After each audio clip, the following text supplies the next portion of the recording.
Assalomu alaykum barchaga. Avvalambor sizlarni ko'rib turganimizdan hamda Milliy Erasmus Plus hamda Jizzax pedagogika instituti tomonidan tashkil qilinayotgan ushbu Erasmus Plus kunlarini birgalikda nishonlayotganimizdan hamda tadbir ishtirokchilarimizga qatnashayotganidan o'z minnatdorchiligimizni bildirib qolamiz. Demak, bugun bizda Erasmus Plus haftaligining birinchi kuni, ya'ni 13 oktyabr, butun dunyo bo'yicha Erasmus Plus haftaligi davom etmoqda va bu haftalik davomida biz Erasmus Plus tadbirlarini hamda Erasmusga qanday qilib turib qo'shilish mumkin imkoniyatlari hamda yig'ilish ishtirokchilarimizga Erasmus dasturidan foydalanish bo'yicha batafsil ma'lumotlar berib boramiz va so'z navbatini kelinglar aynan tadbirimizni ochib berish uchun bizdagi aynan Jizzax Politexnika instituti prorektori Jamshid Abdunazarovga so'z navbatini beramiz. Marhamat, Jamshid aka. Assalomu alaykum, hurmatli hamkasblar. Ovozim eshitilyaptimi? Assalomu alaykum. Ha, albatta. Aniqlik kiritmoqchi edim. O'zbek tilida so'zlaganim ma'qulmi yoki ingliz tilidami? Qaysi formatimiz ma'qul? O'zbek tilida gapirsak qulay bo'ladi. O'zbek tilida. Juda yaxshi. Yana bir marta assalomu alaykum, hurmatli seminar qatnashchilari, hurmatli hamkasblar. Haqiqatda ham Jizzax Politexnika instituti Erasmus loyihalarida juda ham faol ishtirok etib keladi. Xususan 2008-yildan boshlab bizni Jizzax Politexnika instituti professor o'qituvchilarimiz har xil sohalardagi grantlarda ishtirok etib keladilar. Bunga misol qilib CAD/CAM, Engetech, Highway, Intrust, Trigger, Relief, Text for Future va Green DT loyihalarini aytib o'tishimiz mumkin. Mana amalda bizda hozir 3 ta loyiha ketmoqda. Bundan tashqari 7 ta loyihani biz bajarganmiz, muvaffaqiyatli bajarganmiz. Juda bir qiziqarli holatni ta'kidlab o'tmoqchi edim. Bizda mana shu 4 ta loyihamiz transport sohasiga oid bo'lganligi sababli buni natijasida juda ham katta natijalarga erishdik.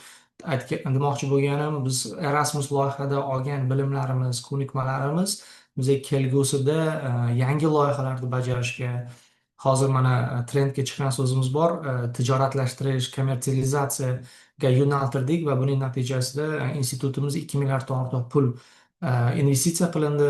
Bu boshqa davlatlarda investitsiya qilindi. Xususan Samarqand shahri Samarqand aglomeratsiyasini transport bosh rejasini ishlab chiqishda biz ishtirok etdik. Bundan tashqari Jizzax aglomeratsiyasini transport bosh rejasini o'zimiz ishlab chiqdik shu professor o'qituvchilarimiz bilan birgalikda.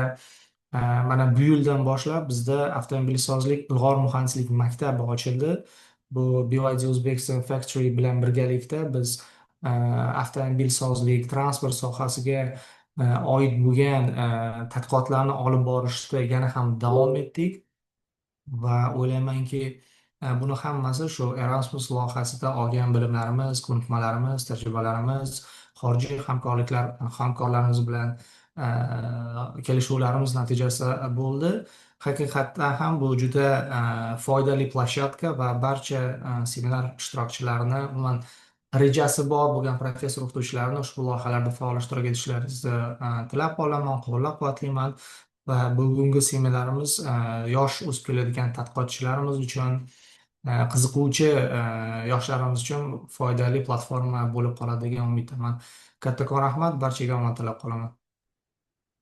Mehmon Kattakon avvalambor ishonch uchun hamda o'z navbatida O'zbekistondagi Milliy Erasmus Plus ofisi tomonidan o'zimizdagi minnatdorchiligimizni hamda Jizzax Politexnika instituti tomonidan harakat qilinayotganligi va Erasmus grantini yutishga bo'lgan qiziqishni yuqori darajada baholab boramiz va kelajakda ham aynan shu hamkorlikni davom ettiramiz degan umiddamiz. Rahmat Kattakon, sizga. Ho'p, demak, bugungi kun tartibi bo'yicha ozgina bo'lsa ham ma'lumot berib ketamiz. Hozir kun tartibimiz, ya'ni qanaqa ketma-ketlikda bugun seminarlarni o'tkazishimiz bo'yicha hozir batafsil tushuntirib ketamiz. Demak, bugungi kun tartibimizda aynan 13 oktyabr hozir kirish so'zlarini amalga oshirib bo'ldik. Endi navbat sekin-sekin taqdimotchilarimizga o'tadi.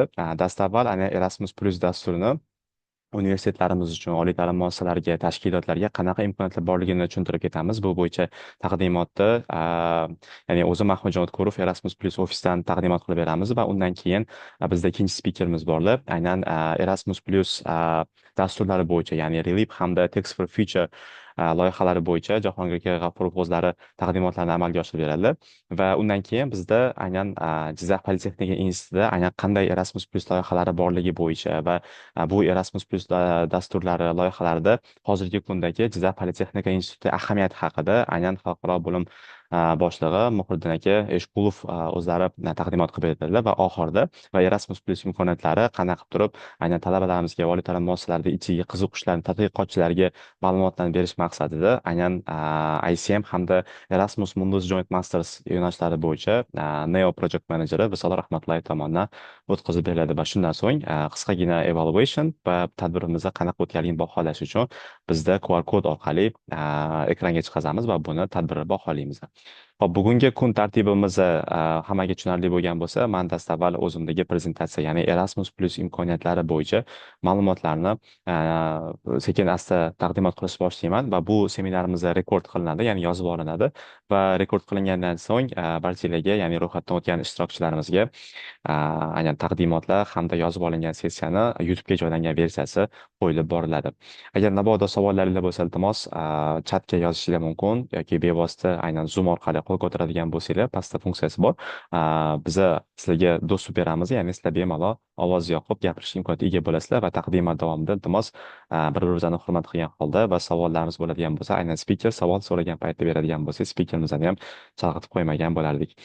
Hop, manimcha hamma narsani tushuntirib ketdik. Ana endi kelinglar, taqdimotni o'zidan boshlaydigan bo'lsak.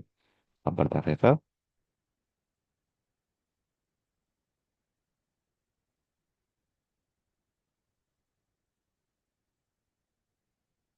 Xo'sh, o'ylaymanki taqdimotim barchaga birdek ko'rinyapti. Full screen tarzda hozir taqdim qildim. Demak, boshladik.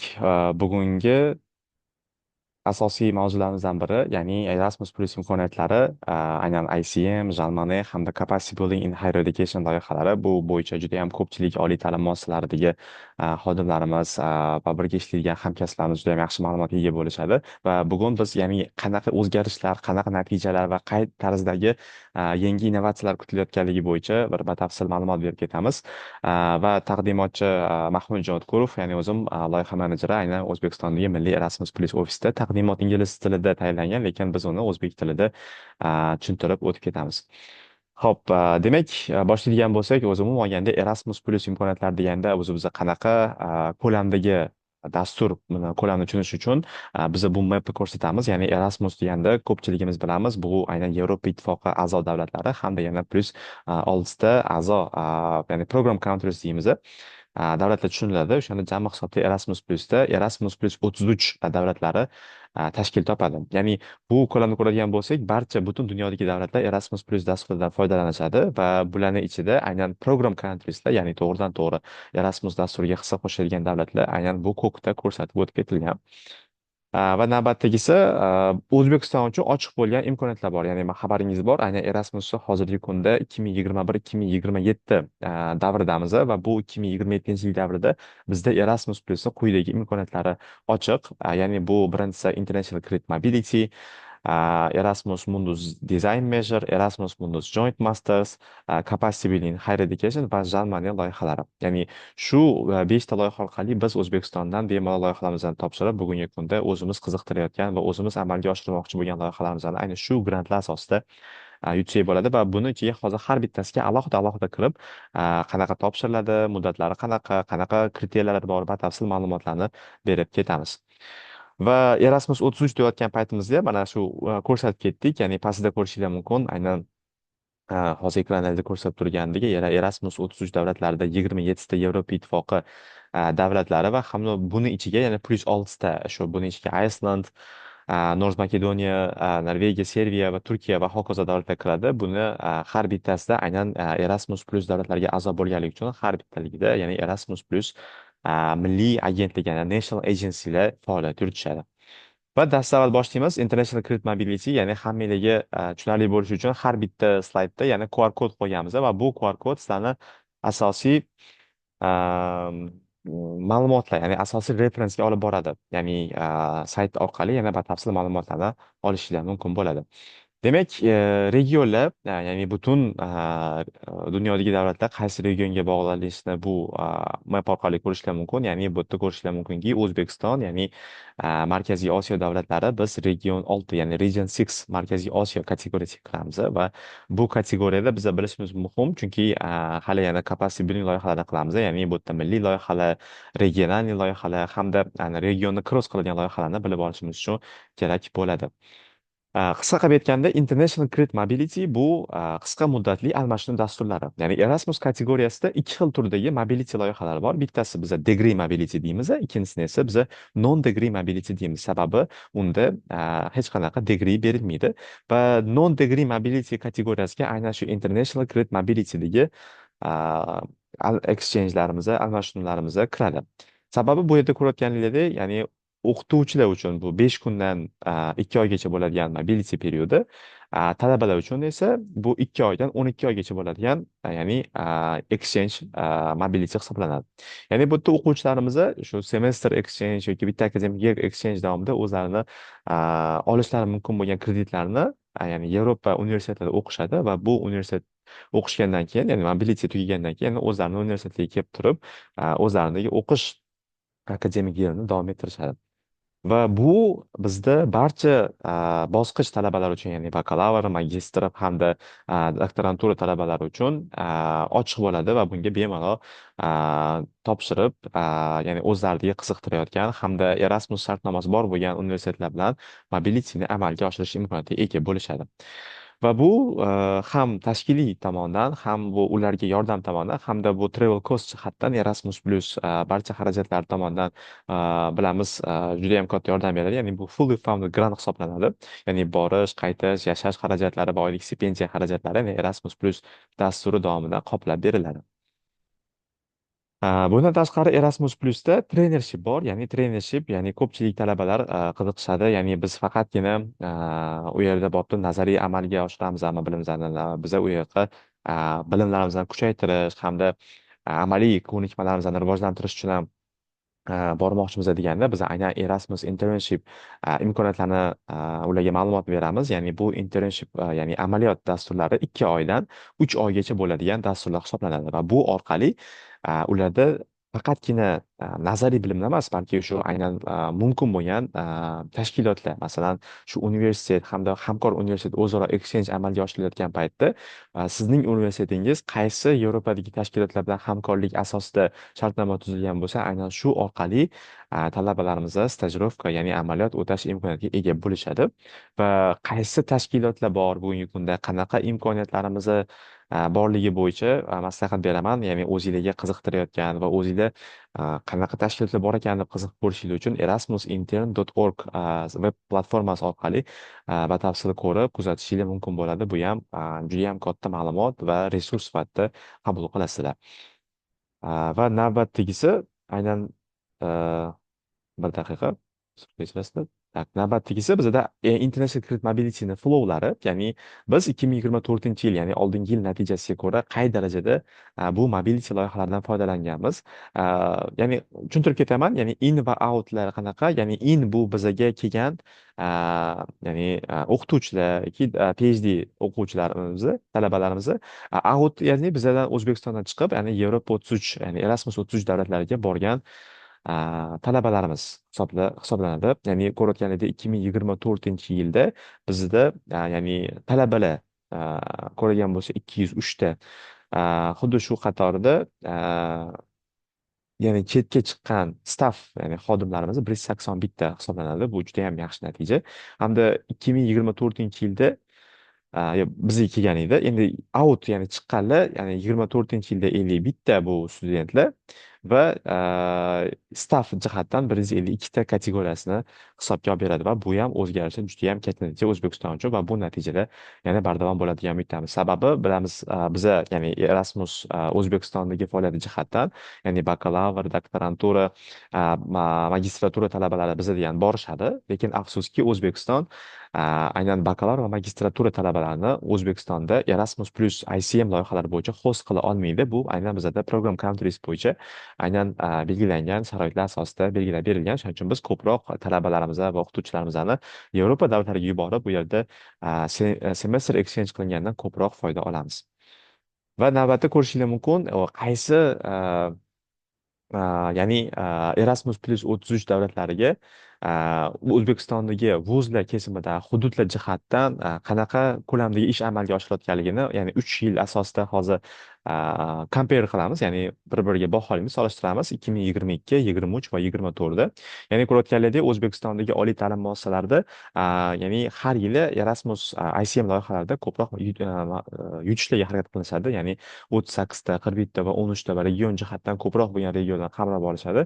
Va shunisi qiziq bo'ladiki, manimcha aytib ketsam, ya'ni ICM talabalar, o'qituvchilar asosida, ya'ni quyidagicha statistikalar bor. Ya'ni 22-yilda stafflar masalan 162ta, talabalar 120ta, 23-yilda 129ta staff hamda xodimlar, ya'ni talabalar 83ta va 24-yilda staff exchange 38ta, ham talabalar 35ta kategoriyasida ko'rsatib ketilgan. Va bu davrda, ya'ni qaysi O'zbekistondagi oliy ta'lim muassasalari bu bo'yicha faolligini hozir belgilab ketganmiz. Ya'ni Qarshi muhandislik va iqtisodiyot instituti bor edi. Hozir esa buni bilasizlar, bir nechta oliy ta'lim muassasalari texnik universitetlarga qo'shildi, ya'ni aylantirildi.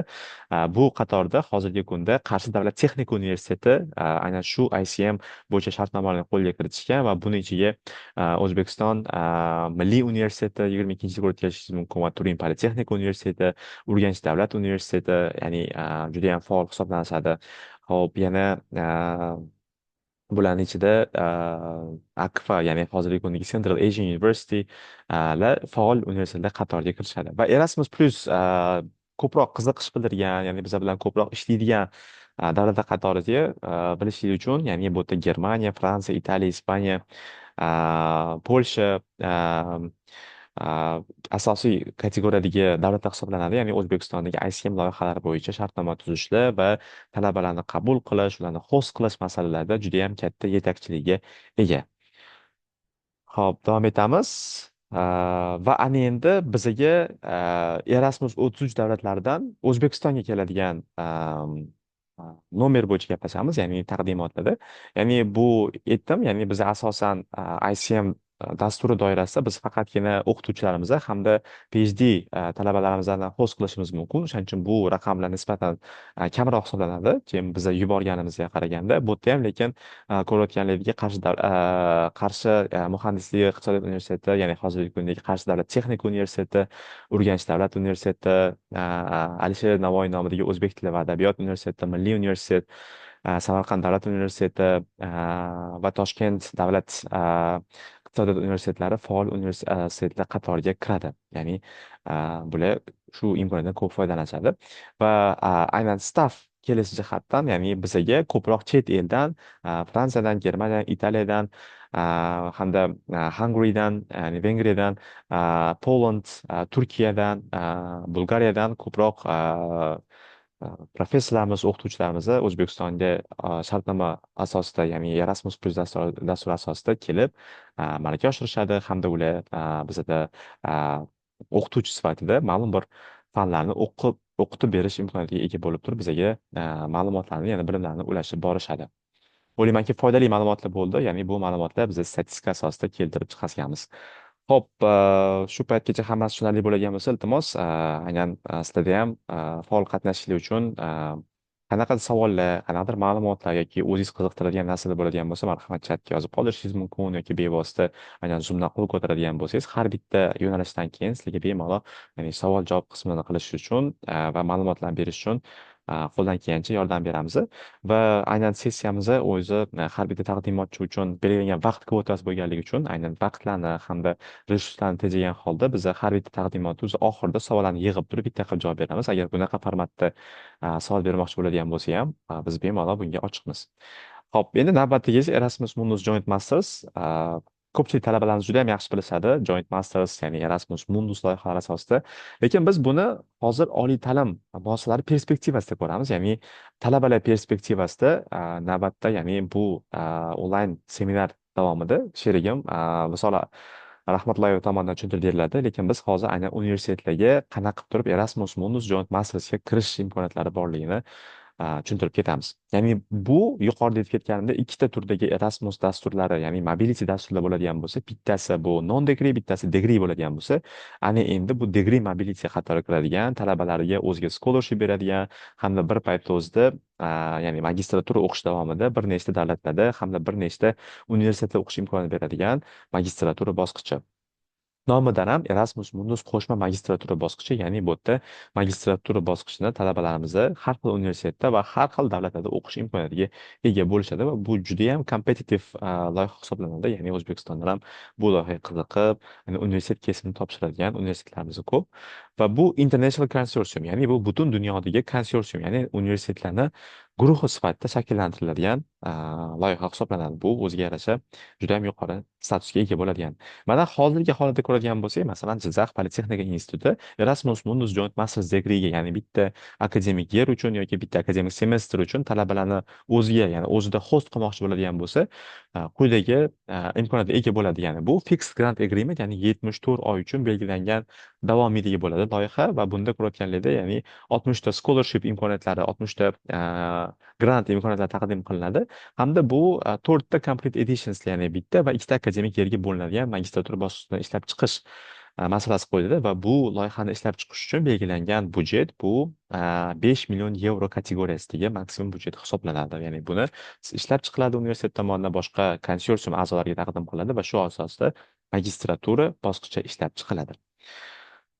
Xo'sh, bunda konsorsiumdagi minimum talablarimiz bor. Ya'ni minimum talablar deganda biz tushunishimiz kerak, bu faqatgina bitta oliy ta'lim muassasalari emas, balki bir nechta oliy ta'lim muassasalariga ajratiladigan dastur, ya'ni grant miqdori hisoblanadi. Bunda ko'rayotganlik konsorsiumda minimum at least 3 degan narsa bor, ya'ni minimum bu yerda 3 ta oliy ta'lim muassasalari qatnashishi kerak bo'ladi. Ya shu asosda ma'lumotlar, ya'ni shu talabalar ma'lumotlar qo'shiladi va ular magistratura bosqichiga qabul qilinishi kerak bo'ladi va bu physical mobility, ya'ni ko'rsatganimizdek talabalarimiz bu yerda onlayn emas, balki to'g'ridan to'g'ri borib o'zlari, ya'ni Yevropa davlatlarida o'qishlari kerak bo'ladi.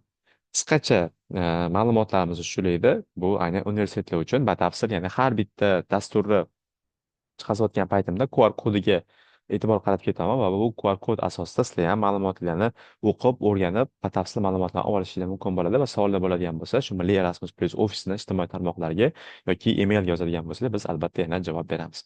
Navbatda esa Erasmus Mundus Design Major. Design Major bu aynan Erasmus Mundus yuqori darajadagi, yuqori budjet va davomiylik, ya'ni esida bo'lsa 74 oyga mo'ljallangan grant bo'lganligi uchun hamma ham birdaniga bu Erasmus Mundus dasturiga topshirishga o'ziga yarasha qiyinchilik bo'ladi. Ya'ni ozgina tajribaga yetishmaydi, ko'nikma yetishmaydi, hamkorlik bo'lsa ma'lum bo'ladi va bunda biz maslahat beramiz Erasmus Mundus Design Majordan boshlash.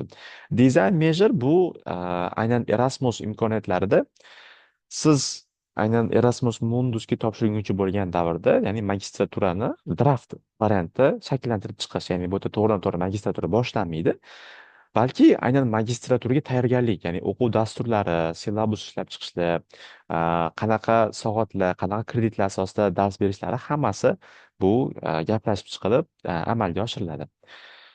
Hop, keyin bunda nisbatan kichikroq muddatga beriladi. Ya'ni bu kichikroq muddat deyamiz. Ko'rayotganidek bu 15 oy va 15 oy uchun aynan lamsam budjet asosida 55 ming yevroda aynan shu draft ishlab chiqish imkoniyatiga ega bo'lishadi. Ya'ni bu yerda one beneficiary deb hisoblanadi. Ya'ni bu yerda aynan bitta benefitsiar grant hisobida bu yerda oliy ta'lim muassasalari aynan shu grantni qo'lga kiritishi mumkin bo'ladi.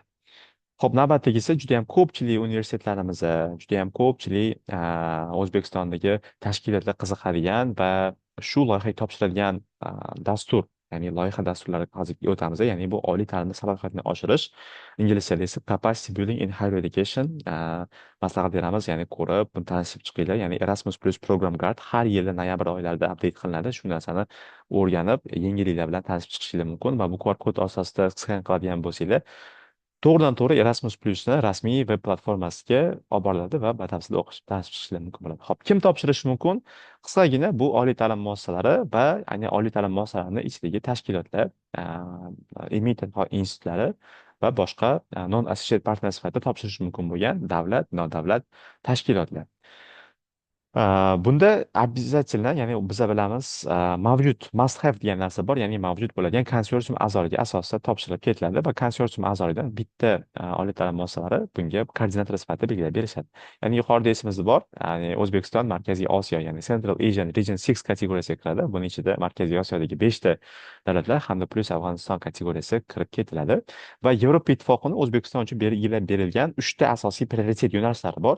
Va shu bizlar uchun ham aynan loyiha yozayotgan paytimizda loyihamizga align bo'lishi kerak, ya'ni mos kelishi kerak. Birinchisi bu digital deal ham transformation, ya'ni ko'pchiligimiz bilamiz yashil iqtisodiyot bizani aynan hozirgi paytimizda ham asosiy prioritetlarimizdan, ya'ni ustuvor yo'nalishlarimizdan biri hisoblanadi. Hamda shu qatorda digital transformation, raqamlashtirish, digitalization degan terminologiyalar bugungi kunda juda ham aktual O'zbekiston oliy ta'lim tizimida. Hamda barqaror rivojlanish va ish bilan ta'minlash, ya'ni bu talabalarimizdan to'g'ridan to'g'ri rivojlanishlari hamda ish bilan, ya'ni amaliyot bilan to'g'ridan to'g'ri chambarchas bog'liqlar bilan mos bo'ladi va har doim bu narsani prioritetda aynan mos kelishi, ya'ni 2026 yili qo'l xudo xohlasa yaqinda ochiladigan bo'lsa va undagi ma'lumotlarni aniqlash uchun albatta program guide'ga murojaat qilishlarini maslahat beramiz. Va bu capacity building loyihalari o'z navbatida 3 kategoriyaga bo'linadi va 3 kategoriyasida bu Strand 1, Strand 2, Strand 3 ga bo'linadi va bularning nima farqi bor deydigan bo'lsangiz, bunda aynan loyihaning davomiyligi, budjeti va ko'lamiga qarab turib farq qilinadi. Strand 1 odatda yangi universitetlar, yangi oliy ta'lim muassasalari endi qo'shilayotgan bo'lganligi uchun, ya'ni ularda 2 yillik yoki 3 yillik loyihalar kategoriyasida, ya'ni bunda budjet maksimum 400 ming yevrogacha, minimum esa 200 ming yevrodan boshlanadigan qamrovdagi loyihalar kategoriyasiga kiradigan loyiha hisoblanadi. Ya'ni agar siz oliy ta'lim muassasangiz oldin ishtirok etgan bo'lsa, ma'lumotlar bor bo'ladigan bo'lsa, ya'ni bunda Strand 1ga, Strand 2ga degan emas, balki o'zligi xohlaganga topshirishi mumkin, lekin aynan biz newcomerlar uchun Strand 1dan boshlashni maslahat beramiz. Strand 2 esa bu to'g'ridan to'g'ri hamkorlik aloqalari, ya'ni partnership opportunities for transformation in higher education deb nomlanadi. Ya'ni Strand 2da, ya'ni bunda ham loyihaning davomiyligi 2 yil yoki 3 yil, budjet esa 400 ming yevrodan 800 ming yevrogacha davom etib ketadi har bitta loyiha uchun. Strand 3da esa bu boshqacharoq, ya'ni bu structural reform projects bo'lganligi uchun bunda oliy ta'lim fan va innovatsiya vazirining to'g'ridan to'g'ri aloqasi, ya'ni konsorsiumda a'zoligi asosida bu loyihalar yoziladi va bunda duration ham ko'p, ya'ni ko'rayotganlar davomiyligi 3 yildan 4 yilgacha bo'lgan loyihalar hisoblanadi va bunda budjet esa 600 ming yevrodan 1 million yevrogacha davom etadi. Va endi Jizzax kategoriyasida ko'ramiz, aynan capacity building loyihalarida Jizzax hududi qay darajada faolligi, ya'ni aynan Jizzax politexnika instituti yuqorida mana Jamshid aka Abdunazarov tomonidan ham alohida ta'kidlab ketildi. Aynan bu Jizzax politexnika universitetida mavjud bo'lgan, amalga oshirilgan va amalga oshirilayotgan loyihalar bu bugungi kunda 6 ta jami hisob tashkil qiladi.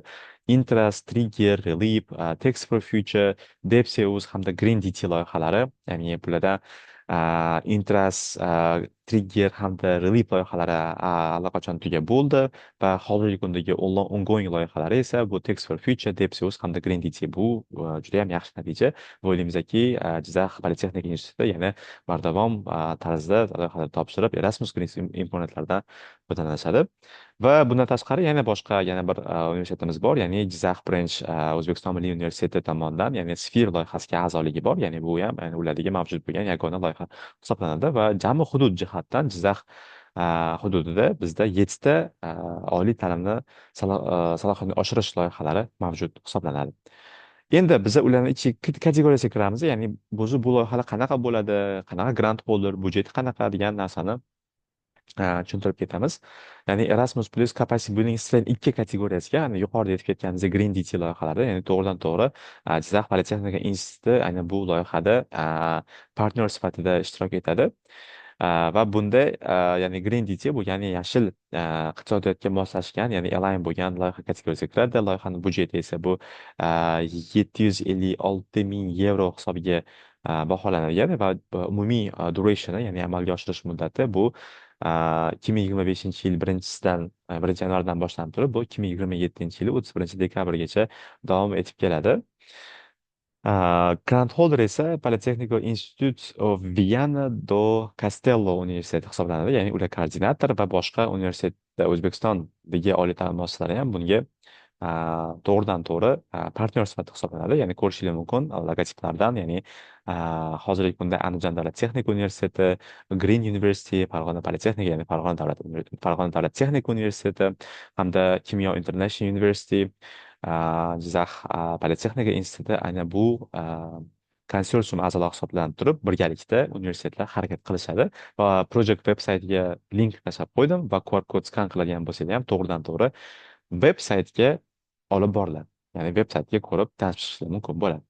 Xuddi shu kategoriyasida aynan project nisbatan ko'lami katta, ya'ni esingizda bo'ladigan bo'lsa, Strand 3 kategoriyasiga kiradigan, budjeti maksimum 1 million yevrogacha bo'ladigan, budjet ko'rayotganlar 999 ming yevroga baholangan loyiha va O'zbekiston uchun contribution esa 218 277 yevroni tashkil qilgan loyiha. Trigger, ya'ni bu transport yo'nalishlari bo'yicha aynan entrepreneurship skills talabalarga hamda conditions graduate employment in Markaziy Osiyo bitiruvchilariga aynan ish bilan ta'minlash maqsadni ustuvor qo'ygan kategoriyadagi yo'nalishlarga kiradi, ya'ni Grant Holder Slovakiya universiteti davomiyligi esa bunda shu 2021 yil 15 yanvarda boshlanib turib 2024 yil 14 iyulda yakunlangan va undagi asosiy hamkorlarimiz bu Toshkent davlat transport universiteti hamda bu yerda mana Jizzax politexnika universiteti to'g'ridan to'g'ri hamkor, O'zbekistonning hamkor sifatida ishtirok etib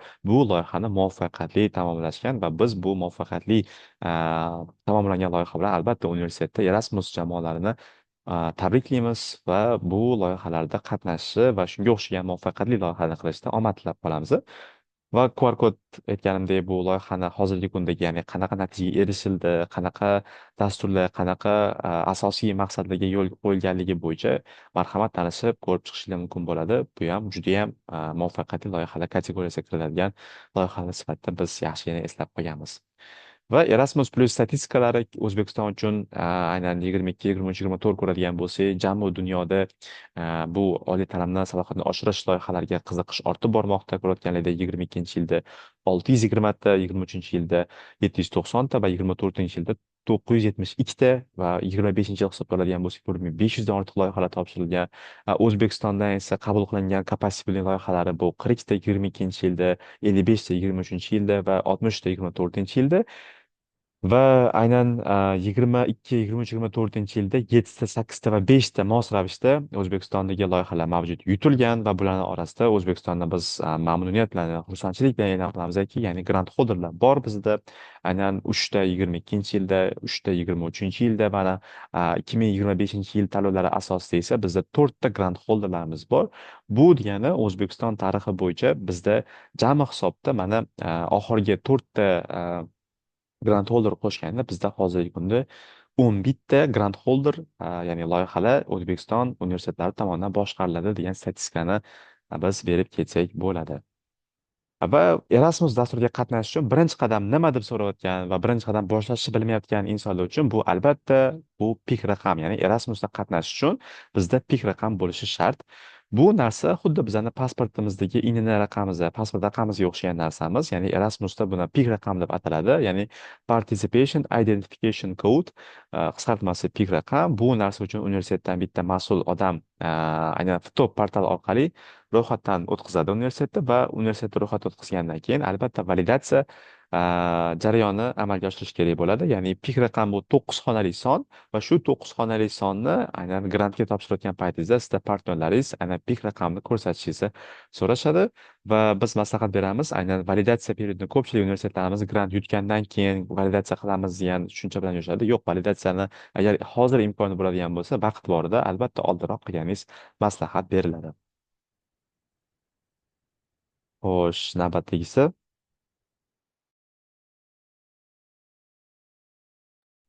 Navbatda esa bizda Erasmus qachon boshlanadi, qaysi timeline asosida bo'ladi degan savolga javob berib ketamiz va bunda aynan noyabr oyida boshlanadi va bu to keyingi yil fevral oyigacha davom etib ketadi. Ya'ni noyabr taxminan 25, bilasiz har yili bu o'zgarib turadi. Ochilib to shu fevral oylarigacha, o'rtalarigacha davom etadi va bunda barcha universitetlardan loyihalarni topshirish imkoniyatiga ega bo'lishadi. va evaluation periodi bu ketdi shu bilan fevral iyul oylarida, va sizda уже top portaliga notification kelishi esa bu iyul avgust oylarida chiqadi, va shu bilan siz grant agreementni noyabr oylarida imzolab loyihani boshlashingiz mumkin bo'ladi. Hop, Janmani ko'pchilik kafedra ishlaydiganlar, ya'ni ma'lum bir modulni Yevropa ta'lim standarti bo'yicha ishlaydiganlarni, ya'ni O'zbekistondagi qaysi bitta mavzularni, subjektlarni o'tish masalasida qiziqadigan uchun bu juda yam zo'r imkoniyat, va bunda eng katta yutuq aytishim mumkinki, bunda sizga hech qanaqa partnyor kerak bo'lmaydi, va to'g'ridan to'g'ri universitetni o'zini xodimlari bilan siz Germany loyihaga topshirishingiz mumkin bo'ladi. Va ko'rayotganidek, bu yerda asosiy urg'u ham bu yerda ana Yevropa ittifoqidagi ta'lim jarayonlarini ma'lum bir yo'nalishlardagi, masalan, European Studies in Law, ya'ni yuridik sohada, European Studies in Economics, ana Yevropa tajribasi asosida yuridik sohalarga, iqtisodiyot sohalari bo'yicha O'zbekistondagi talabalarimizga o'qitish, rivojlantirish sifatida bu narsani olishingiz mumkin bo'ladi. Bizada aynan Germaniya loyihalarini faqatgina higher education kategoriyasi ochiq. Afsuski bizada education and training yoki policy debate kategoriyasi biza hozirgi kungacha, ya'ni 27 yilgacha biz afsuski bu imkoniyatdan foydalana olmaymiz. Lekin biz aynan Germaniyani higher education sistemasida foydalanamiz, va higher education yo'nalishi bo'yicha o'zi uchga bo'linib ketadi. Ya'ni Germaniya loyihalari xuddi shu yuqorida aytganimizdek bu ham modul, chair va center of excellence ga bo'linadi. Bunda 3 yillik loyihalar, bu minimum agar modul bo'ladigan bo'lsa 40 soatda tashkil qiladigan bu kurs sifatida tashkil qilinishi kerak bo'ladi, yoki chair bo'ladigan bo'lsa bu 36 oyga mo'ljallangan va budjeti maksimum 60 ming yevrodan oshmaydigan, bu yerda ko'proq bir shaxs tomonidan, ya'ni bu davomiy ishlab yuradigan bir o'qituvchi yoki professor yoki PhD tomonidan dars o'tishi mumkin bo'ladi. Bunda esa teaching hours minimum 90 hour, ya'ni per akademik yer uchun, va Center of Excellence bu markaz, ya'ni markaz uchun 36 oyga bu 100 ming yevroni tashkil qiladigan markaz hisoblanadi, va bu juda ham yaxshi natijalarga olib keladi. Va hozir mana sizlarga 2025-yildagi 3 ta Germany loyihalarini taqdim qilaman. Bunda bizni tabriklashimiz mumkin. Ya'ni Nizomiy nomidagi Toshkent davlat pedagogika universiteti hamda Toshkent iqtisodiyot universitetining Samarqand filiali hamda Qoraqalpog'iston davlat universiteti, ya'ni Berdaq nomidagi universitet bizada Germany modullarini muvaffaqiyatli yutib olishda, ya'ni grant topshirishda va muvaffaqiyatli baholandi, va ular endi Germany loyihalarini boshlashadi. Va biz aynan Center of Excellence, ya'ni ET markazini aynan shu 25-yilda bu Toshkent davlat iqtisodiyot universitetida Sustainable Business and Finance nomli Germany Center of Excellence loyihasini o'z yakuniy eventi bo'lib o'tdi. Ya'ni bunda Milliy Erasmus ofisi hamda Yevropa ittifoqi delegatsiyasi O'zbekistondagi delegatsiya bo'yicha yana qatnashib,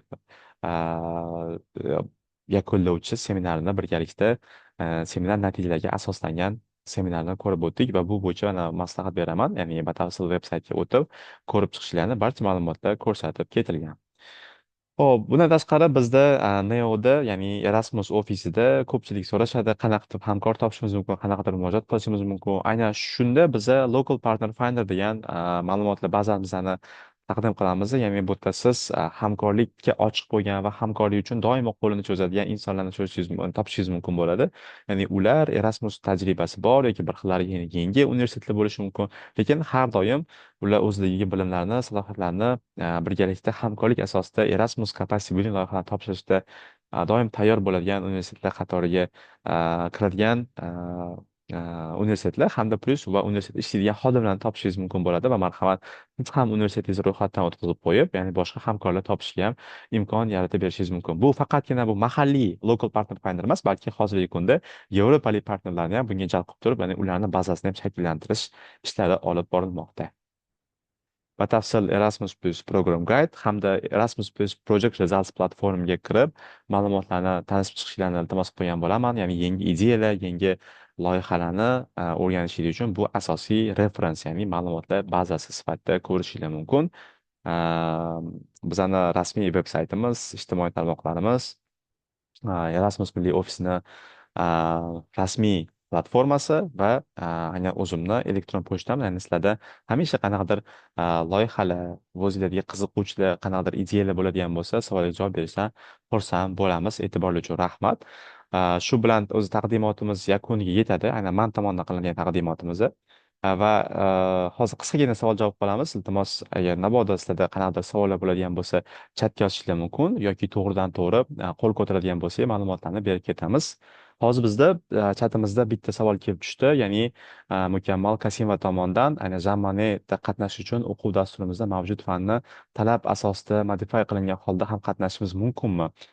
Juda ham yaxshi savol. Ya'ni Germaniya loyihalari bo'yicha ma'lum bir fan tarzida dars o'tiladi, lekin bu narsa asosan Yevropa ta'lim tizimidagi ma'lum bir fanni o'qitishga ko'proq fokus qaratilganligi uchun, ya'ni Yevropadagi qaysi fanlar, qaysi subjektlar mavjud bo'lib turib, unda research, ya'ni tadqiqot ishlarini amalga oshirib, ya'ni ulardan olingani yaxshi, chunki buni Germaniya loyihani asosiy fokusi ham Yevropa ta'lim standartidagi ma'lum bir fanni biza shu Erasmus doirasida o'zimizdagi universitetda shu fanni o'tish hisoblanadi.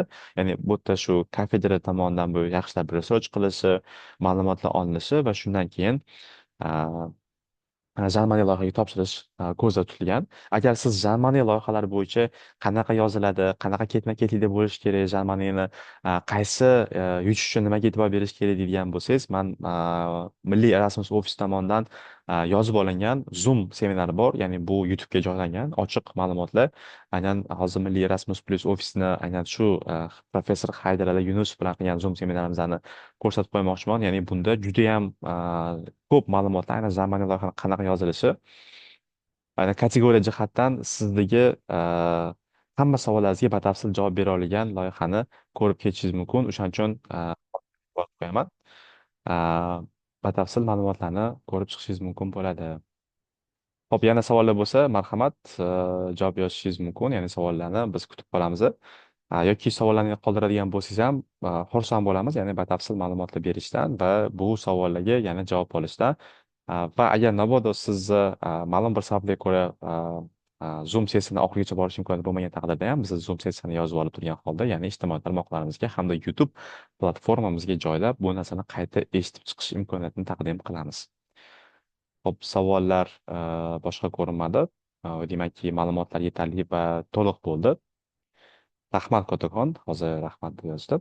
Va endi so'z navbatini mamnuniyat bilan aynan shu Zoom va umuman olganda Erasmus Plus dasturlarida Erasmus Plus deysni tashkil qilishda juda ham katta yordam berayotgan va mehnatlarini ayamayotgan insonimiz borlar va bu insonimizni aynan bizda hozirgi kunda Jizzax Politexnika instituti hamda boshqa Erasmus Plus tadbirlarida tashkil qilishda hamda o'zlari ham juda ham tajribali inson sifatida Erasmus alumnilari hisoblanadi.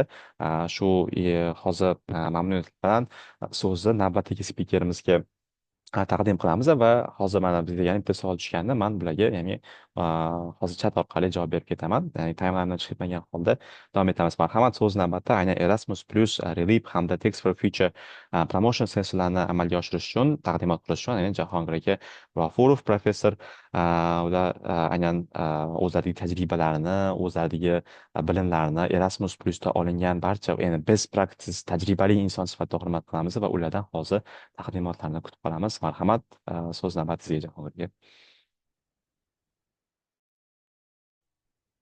Assalomu alaykum. Rahmat Mahmudjon. Assalomu alaykum hurmatli tadbir qatnashchilari, mehmonlar va aziz talabalar. Bugundan boshlab bir hafta davomida O'zbekiston oliy o'quv yurtlarida Erasmus haftaligi bo'lib o'tishi rejalashtirilgan. Shu munosabat bilan barcha tadbirlar maqsadli, manfaatli va barakatli bo'lishini tilab qolaman.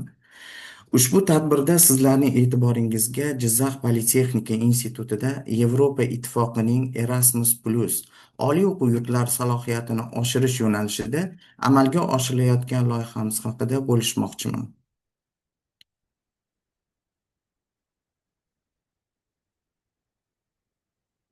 Ekran ko'ryaptimi? Hozir endi ko'rinyapti. Iltimos katta full screen qilsangiz chiroyli bo'ladi.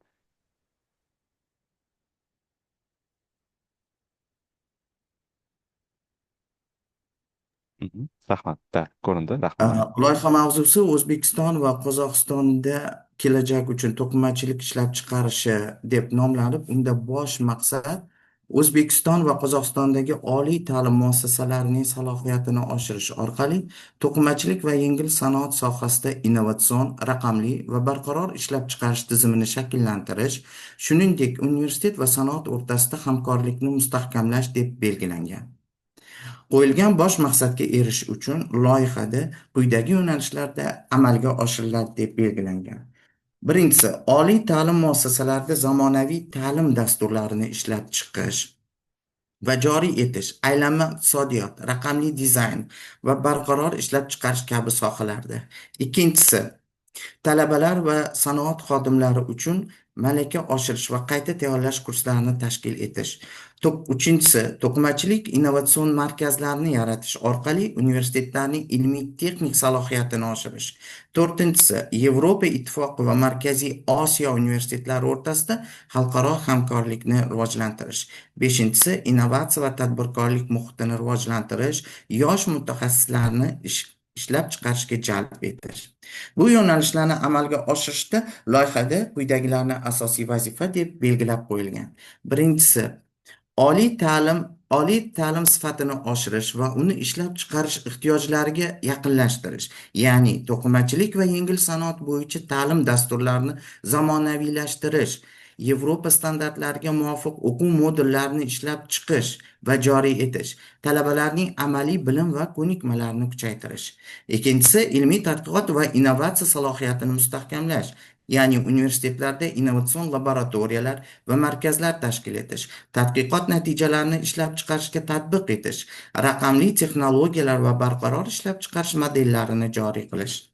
Uchinchisi, universitet va sanoat o'rtasidagi hamkorlikni kuchaytirish, ya'ni sanoat korxonalari bilan hamkorlikda ta'lim va tadqiqot loyihalarini amalga oshirish, talabalar va ishlab chiqarish xodimlari uchun qo'shma trening va stajirovkalar tashkil etish, kichik va o'rta biznes uchun konsalting va injiniring xizmatlarini yo'lga qo'yish.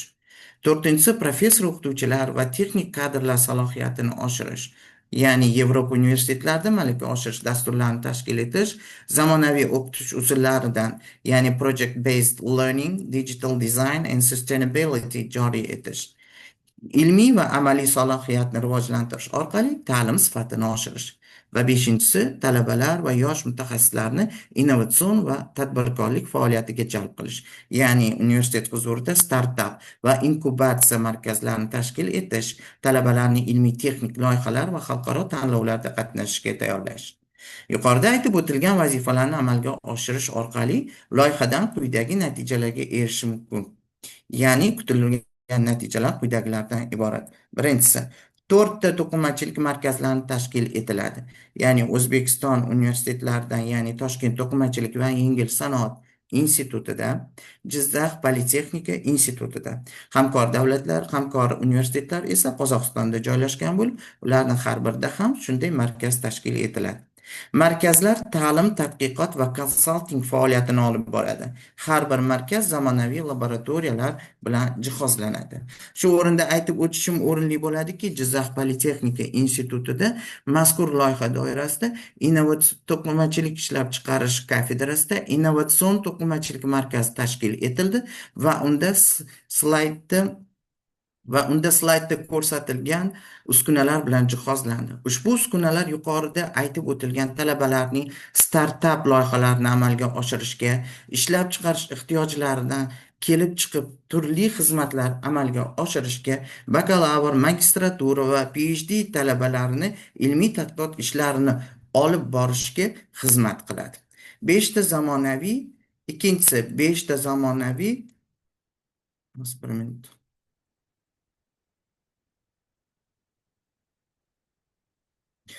Ikkinchisi, 5 ta zamonaviy o'quv fanlari ishlab chiqiladi va joriy etiladi. Jumladan, birinchisi, to'qimachilik va moda sohasida raqamlashtirish, ya'ni digitalization in textile and fashion.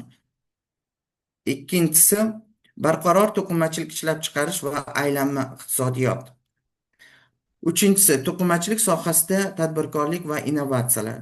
Entrepreneurship and Innovation in Textile Sector. To'rtinchisi laboratoriya usullari va sinov metodlari. Va beshinchisi aqlli to'qimachilik texnologiyalari. Ya'ni Smart Textile Technologies deyiladi. Uchinchisi 50 dan ortiq professor, o'qituvchi va texnik xodimlar malakasi oshiriladi. Ular Yevropa ittifoqidagi hamkor universitetlarda treninglarda ishtirok etadi. Ushbu zamonaviy o'quv fanlari bo'yicha kafedra professor o'qituvchilari, bir nechta professor o'qituvchilari xorijiy hamkor universitetlarda o'zlarining malakalarini oshirib qaytishdi va hozirgi kunda talabalar va ishlab chiqarish xodimlari uchun trening seminarlar dasturlarini tayyorlashmoqda. Reja bo'yicha noyabr oyida rejalashtirilgan o'quv seminarlarini tashkil etiladi. To'rtinchisi, kamida 200 nafar talabalar yangi o'quv dasturlaridan foydalanadi. Ular amaliy laboratoriyalarda ishlash ko'nikmasini egallaydi. Beshinchisi, 10 dan ortiq qo'shma tadqiqot yoki innovatsion loyihalar amalga oshiriladi. Natijalar sanoat korxonalariga tatbiq etiladi. Oltinchisi, ta'lim va ishlab chiqarish o'rtasida doimiy muloqot tizimi yo'lga qo'yiladi. To'qimachilik sohasi uchun kadrlar tayyorlashning yangi modeli ishlab chiqiladi. Yettinchisi, barqarorlik va xalqaro hamkorlik ta'minlanadi. Ya'ni universitetlar va korxonalar o'rtasida doimiy hamkorlik shartnomasi imzolanadi. Markazlar universitet strategiyalarini integratsiya qiladi. Loyihada erishiladigan natijalar quyidagi salmoqli ta'sirlarni ko'rsatadi. Ya'ni birinchisi universitetlar rivojiga ta'siri. Ya'ni birinchisi innovatsion infratuzilma yaratiladi. Ya'ni Tex for Future doirasida tashkil etiladigan to'qimachilik markazlari oliy ta'lim muassasalarida ilmiy tadqiqot va amaliyot faoliyati uchun zamonaviy baza yaratiladi. Ikkinchisi, ta'lim sifati oshadi. Ya'ni raqamlashtirish, aylanma iqtisodiyot va barqaror ishlab chiqarish bo'yicha yangi o'quv fanlar joriy etilishi natijasida talabalarning bilim va amaliy ko'nikmalari jahon standartlariga yaqinlashadi. Uchinchisi, xalqaro hamkorlik mustahkamlanadi. Yevropa Ittifoqi universitetlari bilan qo'shma loyihalar, stajirovkalar va ilmiy almashinuvlar universitetlarning xalqaro nufuzini oshiradi. To'rtinchisi, kadrlar salohiyati kuchayadi. Ya'ni professor, o'qituvchilar va texnik xodimlarning malaka oshirish dasturlari ularni ilg'or ta'lim va ilmiy yangi metodologiyalarga ega bo'lishiga yordam beradi. Beshinchisi, ta'lim, ilm, ishlab chiqarish tizimi yaratiladi. Ya'ni universitetlar faqat ta'lim emas, balki tadqiqot va ishlab chiqarish jarayonlarining faol ishtirokchisiga aylanadi. Ikkinchisi, to'qimachilik va yengil sanoati sohasiga ta'siri. Bu ham salmoqli ta'sirlardan hisoblanib, unda birinchisi, sanoat uchun malakali kadrlar tayyorlanadi. Ya'ni loyiha doirasida o'qitilgan talabalar ishlab chiqarish korxonalari uchun tayyor mutaxassis sifatida mehnat bozoriga kirib boradi. Ikkinchisi, innovatsiya va texnologiya yangilanishni rag'batlantiradi. Ya'ni laboratoriyalar va markazlar orqali korxonalarda yangi texnologiyalar, raqamli yechimlar va ulardan ilmiy ishlanmalarda joriy etiladi. Uchinchisi, eksport salohiyati oshadi. Ya'ni barqaror ishlab chiqarish va aylanma iqtisodiyot tamoyillari asosida ishlayotgan korxonalar Yevropa bozorlariga chiqish imkoniyatiga ega bo'ladi. Va to'rtinchisi, korxonalar va oliy ta'lim muassasalari o'rtasida hamkorlikni mustahkamlaydi. Ya'ni tadqiqot natijalarining ishlab chiqarishda qo'llanilishi mahalliy korxonalarning samaradorligini oshiradi. Bundan tashqari eng salmoqli ta'sirlardan biri bu mamlakat iqtisodiyoti va ijtimoiy rivojlanishiga ta'siri deb belgilangan va undan ko'rib chiqiladigan quyidagi ta'sirlarni ko'rishimiz mumkin. Birinchisi, bu barqaror iqtisodiy o'sishga hissa qo'shish.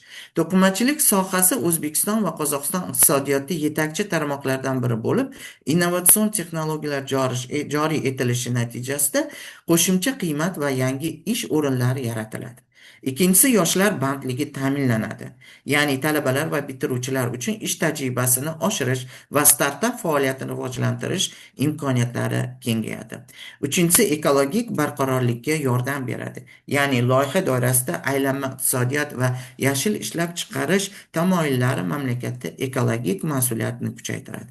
To'rtinchisi, ilmiy innovatsion ekotizim rivojlanadi. Ya'ni universitetlar, korxonalar va tadqiqot markazlari o'rtasida integratsiya natijasida yangi ilmiy yo'nalishlar va innovatsion mahsulotlar yaratiladi.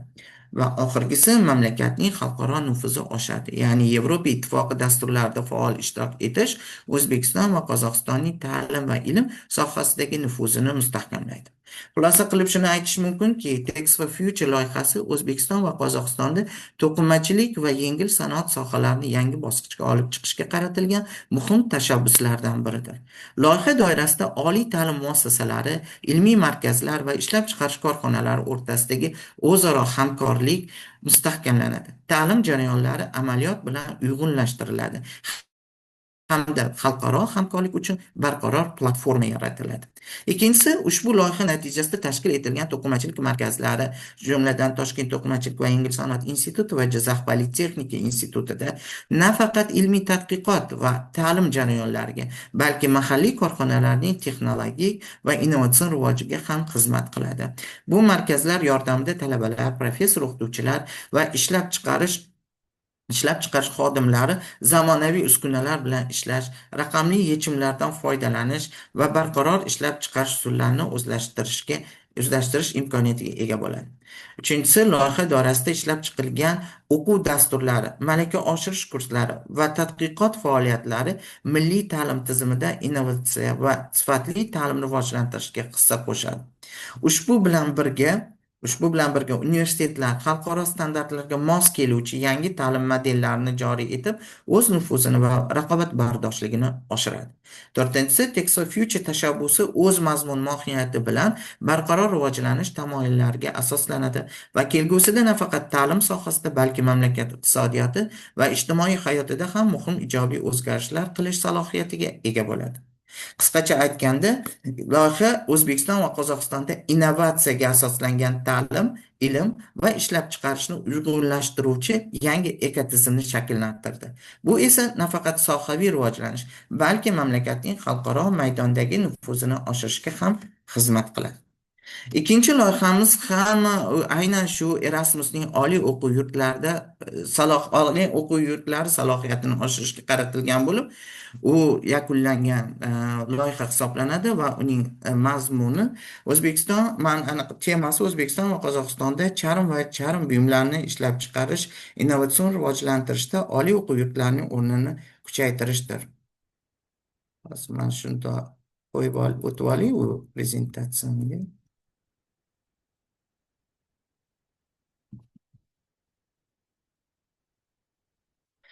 Ko'rib turganingizdek, u loyihamizda 12 ta hamkorlar bilan ish olib borganmiz. Bu loyihada ham Relief loyihasi charm va charm mahsulotlari sektori bo'yicha xizmatlar sohasida Yevropa Ittifoqi sheriklarining tajribasidan foydalangan holda O'zbekiston va Qozog'istonda teri markazlarini tashkil etish bilan charm sektori uchun ixtisoslashgan xizmatlar sohasidagi bo'shliqni to'ldirishga qaratilgan. Ushbu loyiha bo'yicha ham qator vazifalarni bajarib, Jizzax politexnika instituti qoshida charm buyumlar va mo'yna sanoati korxonalariga xizmat ko'rsatish hamda o'quv amaliy markazi nomli markaz tashkil etilgan. Ushbu markazda Uzr. Ekranimiz Text for Future'ning oxirgi slaydida qotib qoldi. Negadir ham. Hozir men qaytadan bo'lmasam, uni qilib o'chiraman. Ekranni o'chirib bitta boshqadan olib borsangiz menimcha bo'ladi.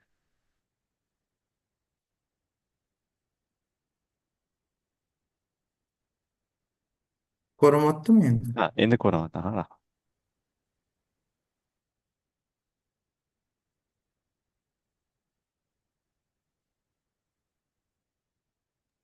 Ushbu loyiha bo'yicha ham qator vazifalarni bajarib, Jizzax politexnika instituti qoshida charm buyumlari va mo'yna sanoati korxonalariga xizmat ko'rsatish hamda o'quv amaliy markazi nomli markaz tashkil etilgan.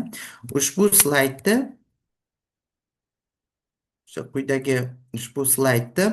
markazda quyidagi slaydda ko'rsatilgan uskunalar o'rnatilib, ulardan ta'lim, ishlab chiqarish va ilmiy tadqiqotlar o'tkazishda foydalanib kelinmoqda. Relief loyiha dasturi asosida ochilgan markazning asosiy maqsadi quyidagilardan iborat edi. Jizzax viloyatida faoliyat yuritib borayotgan charm va mo'yna korxonalariga xizmat ko'rsatish, ishlab chiqarilayotgan mahsulot sifatini tekshirish, institutda qo'shimcha dual kasbiy ta'lim tizimi tizimini rivojlantirishga o'z hissasini qo'shish, charm va mo'yna sanoati korxonalariga yangi turdagi mahsulot ishlab chiqish, texnologik va texnik yechim masalalarini hal etish bo'yicha xizmatlarni ko'rsatish, xodimlar o'rtasida ilmiy-pedagogik, ilmiy tadqiqot, ishlab chiqarish va tadbirkorlik faoliyatini amalga oshirish uchun zarur bo'lgan vakolatlar tizimini shakllantirish, talabalar amaliyotini o'tkazishga yaqindan yordam berish, ularning tadqiqot ishlarini olib borishda keng bir platformani yaratish, talabalar hamda tinglovchilarning ilmiy tadqiqot va tajriba ishlariga ko'proq jalb qilishga qaratilgan.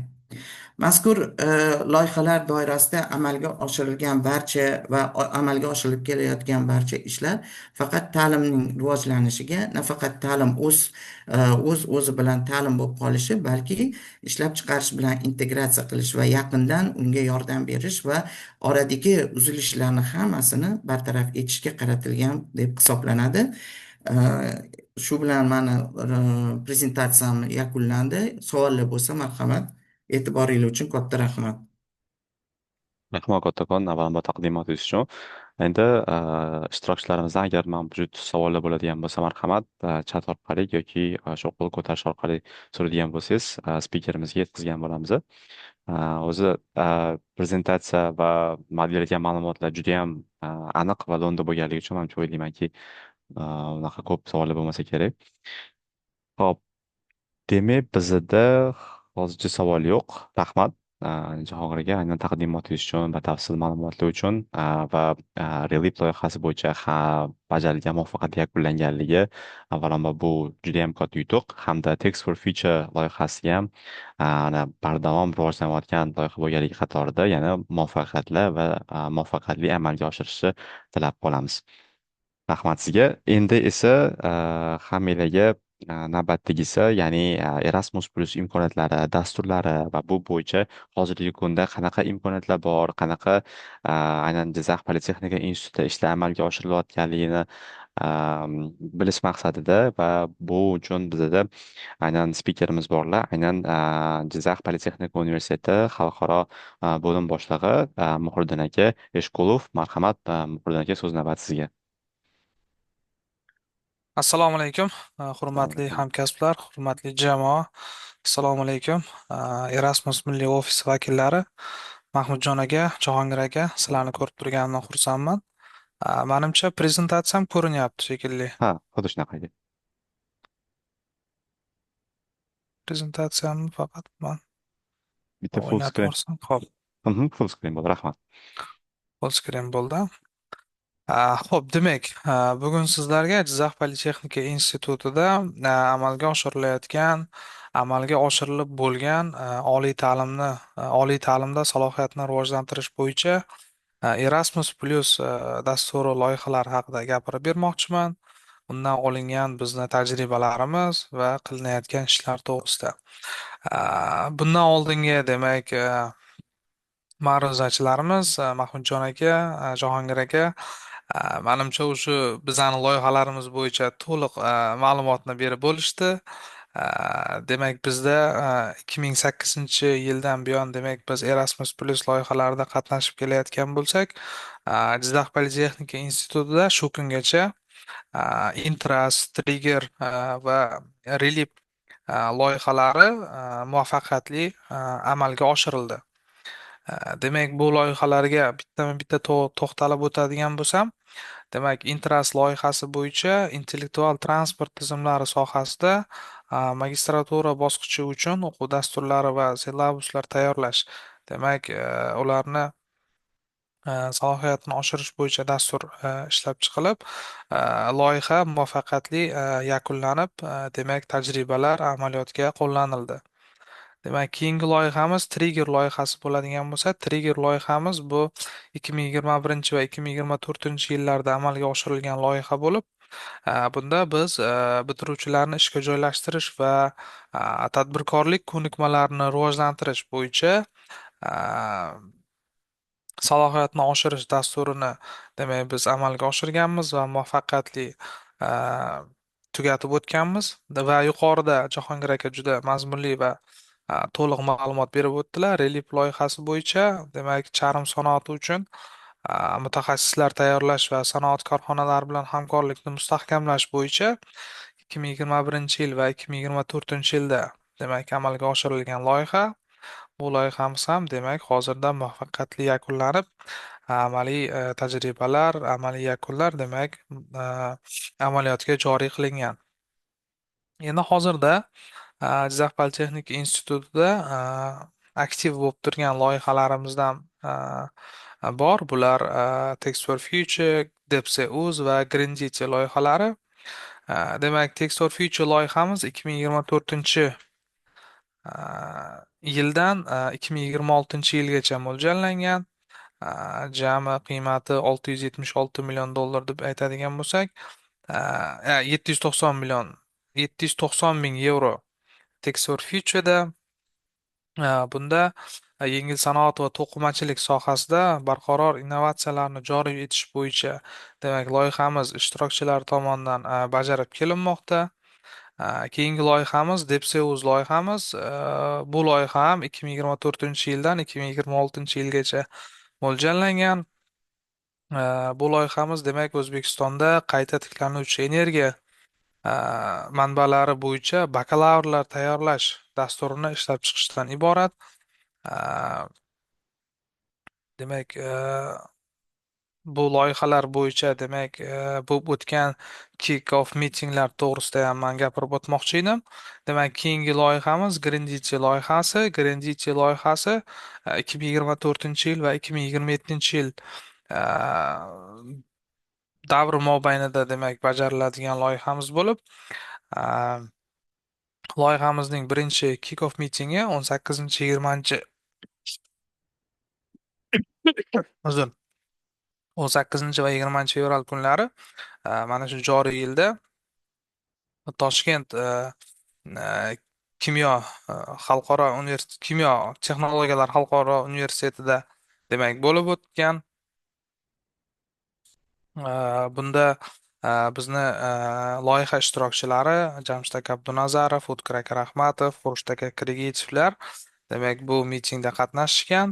Undan keyin ikkinchi mitingimiz Ispaniyaning Vigo shahrida o'tkazilgan. Demak, bu uchrashuvda ham jamoamiz faol qatnashib, o'zlarining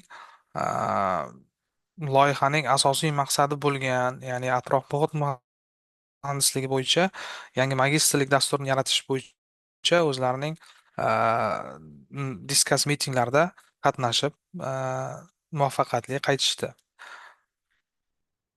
Agar keyingisi DepSeUz O'zbekistonda qayta tiklanuvchi energiya manbalari bo'yicha bakalavrlar dasturini tayyorlash bo'yicha loyihada ham demak bizning ishtirokchilarimiz 2025 yilda joriy yilda Ispaniyaning Madrid shahridagi Politexnika universitetida bo'lib qaytishdi. Undan tashqari Italiyada Torino Politexnika institutida bo'lib qaytishdi. Bularning demak o'sha muhokama uchrashuvlarida bizning faol ishtirokchilarimiz qatnashib kelishmoqda. Text for Future loyihamiz bo'yicha ham o'sha kick-off mitinglar, discuss mitinglarda bizning demak ishtirokchilarimiz mana ko'rib turibmiz Jahongir aka G'afurov va boshqa ishtirokchilar bu uchrashuvlarda faol qatnashib kelishmoqda. Bu loyihalarning asosiy maqsadi demak o'sha Jizzax politexnika institutida ta'lim sohasidagi salohiyatni oshirish demak birinchi mavzu dolzarb mavzu hisoblanadi va bizda hozirda demak mana shu loyihalar doirasida demak 2020 yildan 2025 yilgacha oladigan bo'lsak, mana bu 5 yil davomida demak bizni oliy ta'lim muassasasida Erasmus Plus dasturi doirasida salohiyatni oshirish bo'yicha juda katta tajribaga biz erishdik, biz tajribani oldik. Men o'ylaymanki, bundan keyin ham bizda bu tajriba yanada mustahkamlanadi. bizning yosh tadqiqotchilarimiz, doktorantlarimiz, professor o'qituvchilarimiz o'zlarining loyihalari bilan qatnashadilar. Bizda hozirda o'quv jarayonlarida, o'quv dasturlarini, o'quv rejalarini ishlab chiqishda va bundan tashqari sanoat bilan bo'ladigan sanoat korxonalari bilan hamkorliklarni rivojlantirishda mana shu Erasmus Plus dasturidagi loyihalarning o'rni juda yaxshi rol o'ynayapti. Bizaga bu juda katta mm, tajriba olishimizga yordam beryapti. Institutning barqaror rivojlanish strategiyalarida demak belgilab berilgan barcha strategik yo'nalishlarimizni demak biz mana shu dasturlar orqali erishilayotgan tajribalarimizdan biz o'zimizning oliy ta'lim muassasamizni demak rivojlantiryapmiz. Jizzax politexnika institutida demak Erasmus Plus dasturlari uchun seminar treninglar Erasmus Plus dasturiga qanaqa qilib topshiriladi, qanaqa mavzular o'tiladi yoki bo'lmasam barcha jarayonlarni tushuntirib beradigan seminar treninglar ham tashkil qilamiz. Mana biz xalqaro hamkorlik bo'limi biz reja qilganmiz shu oktyabrni oxirlari va noyabrni boshlariga bu yilgi demak ochiladigan Erasmus Plus dasturlariga loyihalar tanloviga demak biz undan oldin bir seminar trening qilib barcha professor o'qituvchilarimizga, yosh tadqiqotchilarimizga mana shu dasturda ishtirok etish, mana shu dastur haqida to'liq ma'lumotlarni bermoqchimiz. Buning natijasida men o'ylaymanki, bizning institutimizda demak talabgorlar yanada oshadi. Biz Erasmus Plus dasturlarida yanada ko'proq loyihalar bilan ishtirok etib, institutimizning qolaversa oliy ta'lim fan va innovatsiyalar vazirligi tasarrufidagi barcha oliy ta'lim muassasalarining hamkorligini yo'lga qo'yish, ular bilan birgalikda O'zbekiston oliy ta'lim tizimini salohiyatini oshirish bo'yicha birgalikda ishlaymiz degan umiddaman. Meni qisqa dokladim mana shulardan iborat edi. Men endi Mahmudjon aka, Jahongir aka, sizlar aytib o'tgan gaplarni takrorlashdan tiyildim. Sizlar o'zi bizani loyihalar haqida yaxshi ma'lumot berdinglar. Men xursandman bugungi tashkil etilgan Erasmus kuni Jizzax politexnika institutida boshlanganidan va sizlarni keyingi uchrashuvlarimizda, seminar treninglarimizda kutib qolamiz. Savollar bo'lsa marhamat. Rahmat kattakon taqdimot uchun. Murodjon aka juda ham foydali hamda umuman Jizzax politexnika universitetida qanaqa Erasmus loyihalari borligi hamda ular bo'yicha batafsil ma'lumot juda ham foydali bo'ldi. Avvalambor minnatdorchilik bildiramiz ofisimiz nomidan. Va endi kuzatuvchilarimizdan, ya'ni ishtirokchilarimizdan agar sizlarda bu bo'yicha aynan Jizzax politexnika universitetidagi Erasmus Plus Days doirasida taqdim qilinadigan ma'lumotlar bo'yicha savollar bo'ladigan bo'lsa, biz hamisha xursand bo'lamiz. Ma'lumotlar, yangi informatsiyalar, agar yangi hamkorlik mulohazalari yoki boshqa taklif talablar bo'ladigan bo'lsa, biz har doim ochiqmiz. Marhamat, har doimgidek chat orqali yoki aynan o'zingiz request, ya'ni qo'l ko'tarish orqali bu yoqda batafsil ma'lumotdan so'rab olishingiz mumkin. Manimcha bu bo'yicha ortiqcha savol bo'lmadi. Rahmat. Biz navbatdagi sessiya bilan davom ettirib ketsak bo'ladi. Va hozir qarshi bo'lmasanglar navbatdagi spikerimiz ana endi ya'ni o'qituvchilarimiz uchun, doktorantlarimiz uchun va aynan universitetlar doirasida ko'pchiligi so'rashadi, ya'ni qanaqa qilib turib Erasmus imkoniyatlari talabalar sifatida perspektivasi topshirsam bo'ladi, ya'ni ya'ni talabani o'zi qanaqa topshirishi mumkin yoki universitet tomonidan hamkorlik amalga oshirilgandan keyin o'zi qanaqa turib amalga oshirishga mumkinligi bo'yicha bizada maxsus prezentatsiya bor, ya'ni Erasmus Plusning ICM hamda Erasmus Mundus Joint Masters Degree loyihalari bo'yicha talabalar imkoniyatlari hamda aynan umuman olganda qanaqa narsalarni bilish orqali ular o'zlaridagi bor bo'lgan dokumentlarni submit qilib turib Yevropa universitetlarida o'qishligi mumkin bo'yicha spikerga so'z navbati beramiz. Demak, Erasmus Plus imkoniyatlari ICM hamda jamiyat loyihalari bo'yicha Visola Rahmatli so'z navbati sizga. Assalomu alaykum, hurmatli tadbir ishtirokchilari. Ismim Visola Rahmatullayeva, Milliy Erasmus ofisida loyiha menejeri bo'lib faoliyat ko'rsataman. Bugun ushbu tadbirda ko'rishib turganimdan juda xursandman. Hozir tadqiqot ekran ko'ryapti. Rahmat. Bugun Erasmus Plus dasturining aynan individual, ya'ni studentlar uchun mavjud bo'lgan imkoniyatlar haqida batafsil to'xtatib o'tamiz. Unda hamkasbim Mahmudjon aka to'xtalib o'tdilar. O'sha Erasmus Plus dasturining 2021-2027 yillarga mo'ljallangan imkoniyatlari haqida va o'sha qatnashuvchi davlatlar haqida. Birinchisi bu International Credit Mobility, ya'ni qisqartirib aytganda ICM, xalqaro kredit mobiligi hisoblanadi.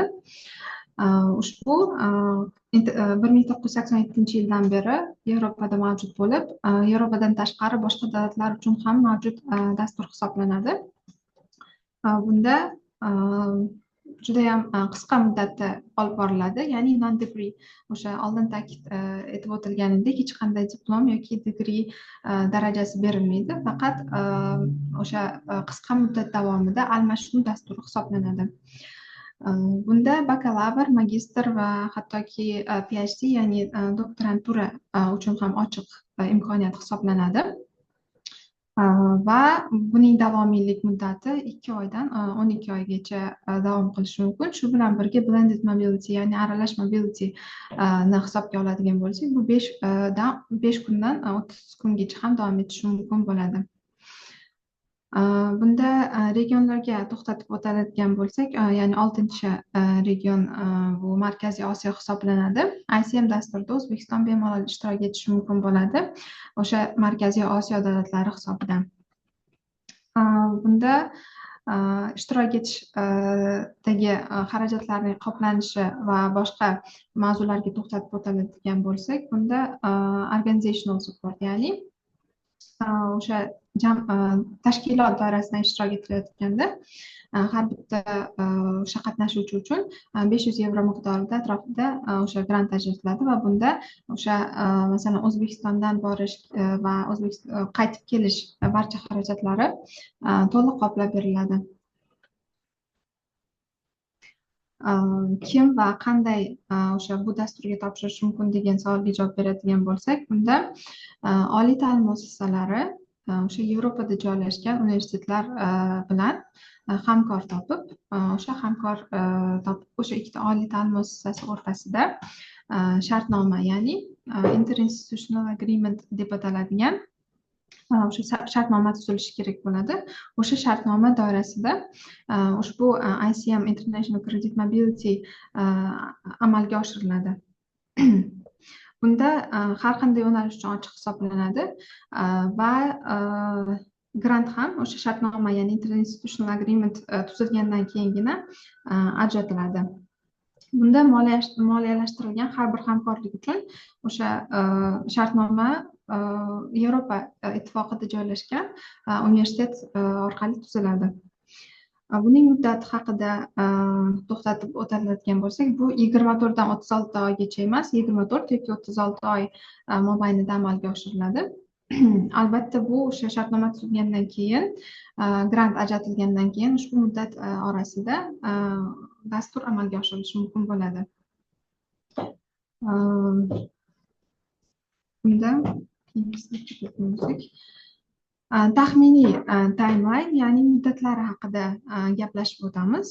Erasmus Plusning 2025 yil uchun call, ya'ni arizalar topshirish muddati bu 2024 yil o'sha noyabrda ochilgan bo'lsa, o'sha noyabrdan toki fevralgacha bo'lgan muddat orasida arizachilar o'sha arizasini topshirish imkoniyatiga ega bo'ladilar.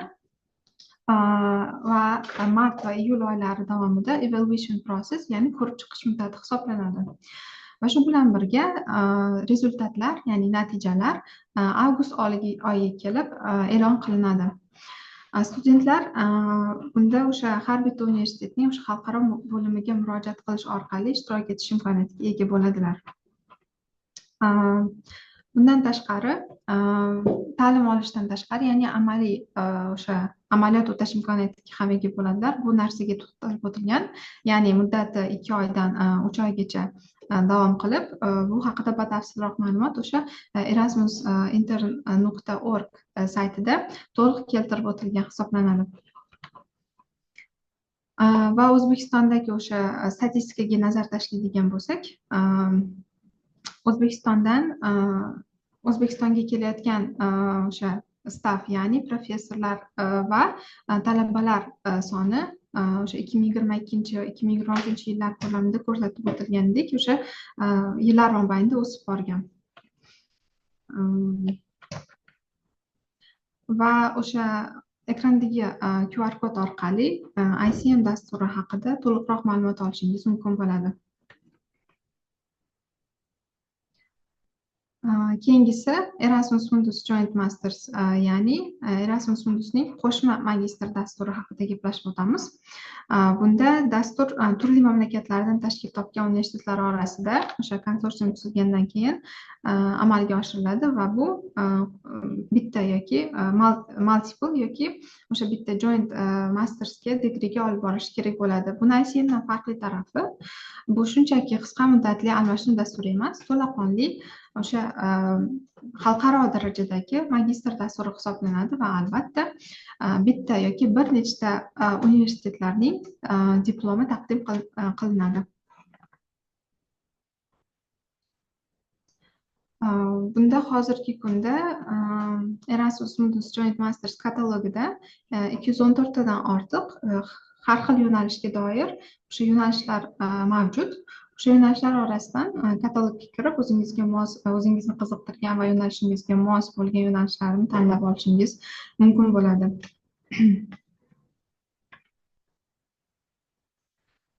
Studentlar, ya'ni talabalar ushbu dasturda ko'pincha qiziqishadi va ishtirok etishadi. Bunda barcha xarajatlar qoplab beriladi va oyiga o'sha 1400 yevro miqdorida scholarship, ya'ni o'sha grant taqdim etiladi, stipendiya. Va bu stipendiya o'sha borish kirish xarajatlari, sug'urta va turish xarajatlarini hammasini qoplab beriladi.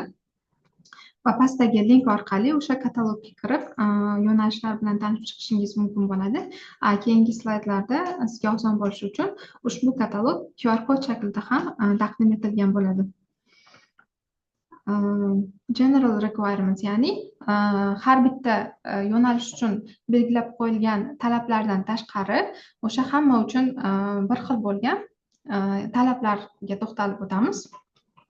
Ya'ni o'sha 214 ta keltirib o'tilgan hozirgi mavjud bo'lgan yo'nalishlarni har birining o'zida universitetlar konsorsium tomonidan belgilab qo'yilgan ma'lum bir o'zining talablari, masalan til bilish darajasiga doir bo'lgan talablari yoki boshqa talablari o'zining veb-saytida ko'rsatib o'tilgan bo'ladi. Lekin bundan tashqari hozir gaplashib o'tadigan mavzuyimiz o'sha hamma yo'nalishlar uchun umumiy bo'lgan, tegishli bo'lgan talablar hisoblanadi. Bunda birinchisi, bu magistr dasturi hisoblangani uchun talaba albatta bakalavr darajasiga ega bo'lishi kerak bo'ladi va bu bakalavr darajasini ko'rsatib o'tish uchun o'sha qo'lida diplomi va transkripti, ya'ni o'tilgan mavzular va baholar ko'rsatib o'tilgan o'sha transkript talab qilinadi.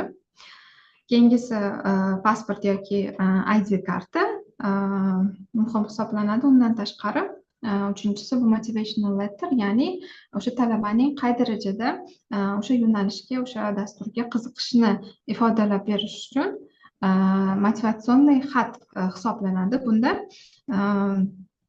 undan tashqari recommendation letter, ya'ni tavsiyanoma xati ham muhim ahamiyatga ega bo'ladi. Bunda talaba universitet mobaynida o'qitilgan professorlar tomonidan yoki ishchi tashkilotlarda birga ishlagan o'sha koordinator, supervizor yoki boshqa hamkasblari tomonidan yozilgan tavsiyanoma xati ham kerak bo'ladi. Va albatta o'sha ingliz tilini bilish darajasini ko'rsatuvchi IELTS, TOEFL va boshqa o'sha sertifikatlar albatta muhim hisoblanadi. Va oxirgisi bu Europass formatidagi biz biladigan o'sha rezyume yoki o'sha CV kerak hisoblanadi. Bu o'sha aytib o'tilgan katalogning ko'rinishi hisoblanadi.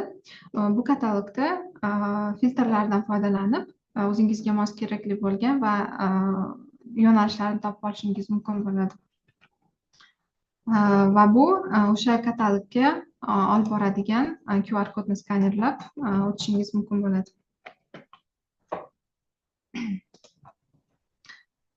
Va yana bir qiziqarli ma'lumot bu Erasmus Mundus Students and Alumni Association, ya'ni o'sha Erasmus Mundusni yutishga muvaffaq bo'lgan talabalar o'sha o'quv dasturini tugatgandan so'ng bir-biri bilan o'sha muloqot qilish uchun va aloqada bo'lib turish uchun tuzilgan tashkilot hisoblanadi. Bu 2006-yildan beri o'z faoliyatini yuritib keladi. Va O'zbekistondan ham bir nechta o'sha Erasmus Alumni, ya'ni Erasmus Mundusni o'qib tugallab chiqqan o'sha studentlar, ya'ni bitiruvchilar har doim aloqada bo'lib turishadi. Ya'ni networking sifatida vazifasini bajaradi. Statistikaga to'xtalib o'tadigan bo'lsak, bunda O'zbekistondan Erasmus Mundus grantini ga muvaffaq bo'lgan studentlar, o'sha talabalar soni 2014-yilda 3 ta bo'lsa, bu 2023-yilga kelib 11 taga yetgan bo'ladi. Va bu juda ham yaxshi ko'rsatkich.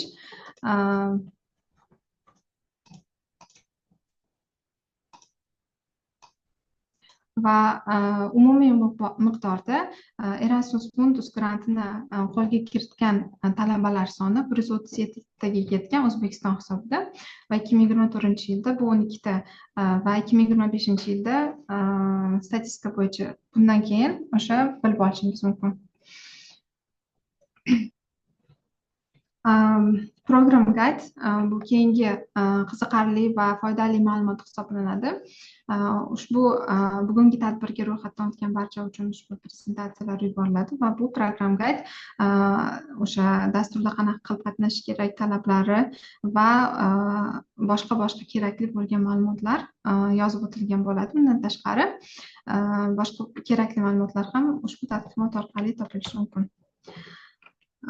Va ekraningizdagi QR kodni skanerlash orqali ham program guide'ga o'tib olishingiz mumkin. Shu bilan tadqiqotning oxiriga keldik. Agar qo'shimcha qanaqadir qiziqtirgan savollaringiz bo'lsa, bizni chatda yoki o'sha Zoom orqali kutamiz. Rahmat.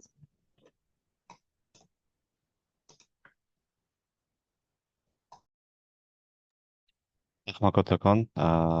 Hamkasbim Salo tomonidan aynan ICM hamda Erasmus Mundus Joint Masters Degree bo'yicha batafsil ma'lumotlar berib ketildi. Albatta bu ma'lumotlar hamisha sizlarda yangi narsalar o'rganishga hamda bu Erasmus dasturlaridan batafsil foydalanishga juda ham katta yordam beradi degan umiddamiz.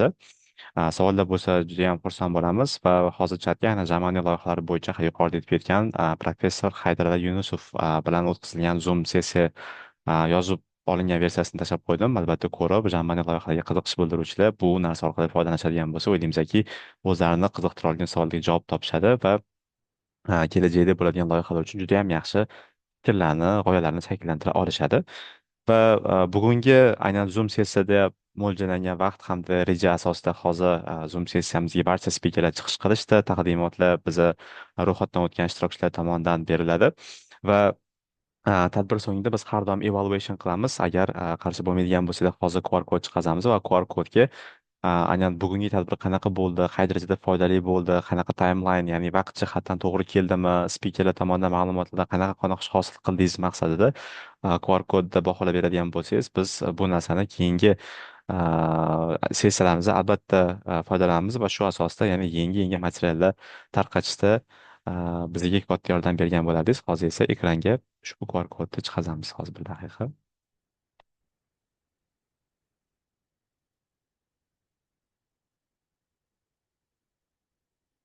Xo'p, marhamat, ekrandagi QR kod asosida fikrlaringizni va mulohazalaringizni qoldiring va bu narsa bizani keyingi tadbirlarimizda yanada yaxshiroq, yanada sifatliroq taqdimotlar, yanada batafsilroq ma'lumotlar qilishga yordam beradi.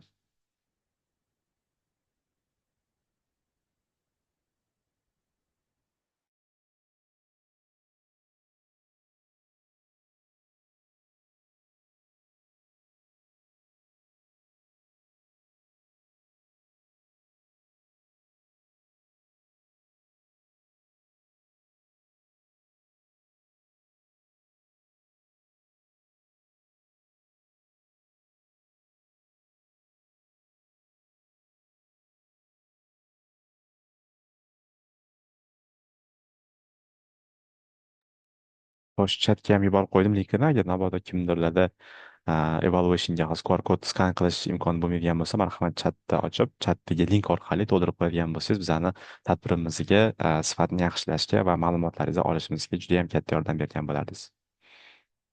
Yana bir daqiqa kutamiz.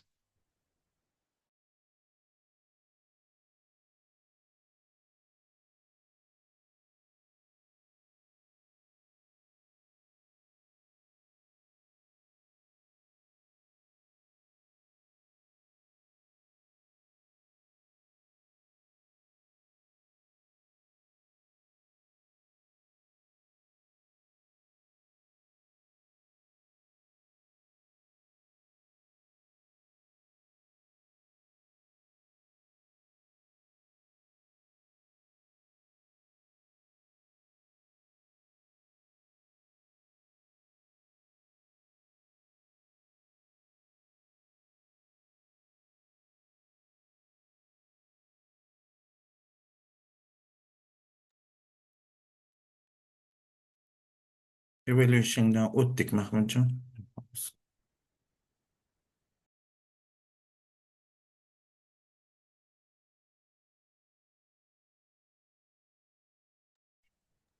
Uzr. Mikrofoningiz o'chishar ekan. Uzr. Ha. Rahmat hammaga kattakon, bugungi seminar qatnashuvchilarimizga, taqdimot qilgan spikerlarimizga. Bu evaluatsiya natijalari bizga juda ham katta yordam beradi va ro'yxatdan o'tgan ishtirokchilarimizga aynan evaluation formini o'tish uchun hamda taqdimotlar olish uchun yana link yuboramiz. Sizlar taqdimotlarni mustaqil ravishda o'rganib ko'rib chiqishlik uchun yordam beradi. Ishtirokingiz uchun kattakon rahmat. Marhamat, yakunlovchi so'z sifatida agar Jahongirga sizda so'z bo'ladigan bo'lsa, ishtirokchilarimizga aytib qo'yishingiz mumkin bo'ladi aka. Rahmat, judayam qiziqarli ma'lumotlar va foydali. Har gal bunaqa majlislarda, uchrashuvlarda man o'zim uchun judayam yangi narsalarni topaman. Buning uchun Neo milliy jamoasi uchun katta rahmat. Ular ham doim jamoa uchun, doim O'zbekiston oliy ta'lim muassasalarida hamkorlikda ishlashga jalb qiluvchi juda ham katta bir motivatsiyani berib borishadi. Buning uchun alohida katta rahmat Aziza Karimovna va ularning komandalariga. Bunaqa seminarlar ko'p bo'lishini va har bitta universitetda bo'lishini tilab qolardim, chunki boyagi statistik ma'lumotlarga qaraganda O'zbekiston Markaziy Osiyoda lider sanaladi. Endi biza SNG davlatlarida ham lider bo'lishga harakat qilishimiz kerak, chunki bunga bizning yetarlicha salohiyatimiz bor. Talabalarimiz juda ham aqlli, kuchli, yosh professor o'qituvchilarimiz juda ham kuchli tajribaga ega, rahbariyat mana qo'llab-quvvatlab turibdi, mamlakatimiz rahbari qo'llab-quvvatlab turibdi. Bu imkoniyatlardan biza maksimal darajada foydalanib, o'zimizni g'oyalarimizni amaliyotga tatbiq qilish uchun juda ham katta platforma. Shuning uchun barchaga muvaffaqiyat tilayman. Keyingi uchrashuvda ko'rishguncha hammanglarga sihat salomatlik, ishlarga rivoj tilab qolaman. Rahmat kattakon. Rahmat kattakon sizga hamda Jizzax politexnika universiteti rahbariyatiga Milliy Erasmus Plus ofis nomidan o'z minnatdorchiligimizni bildiramiz. Tashabbuskorligingiz uchun, tashkilotchiligingiz uchun shunaqa tadbirlarda yana yuzma-yuz ham ko'rish nasib etsin degan umiddamiz. Hammanglarga rahmat. Demak, bugungi Zoom sessiyani yakunlaymiz.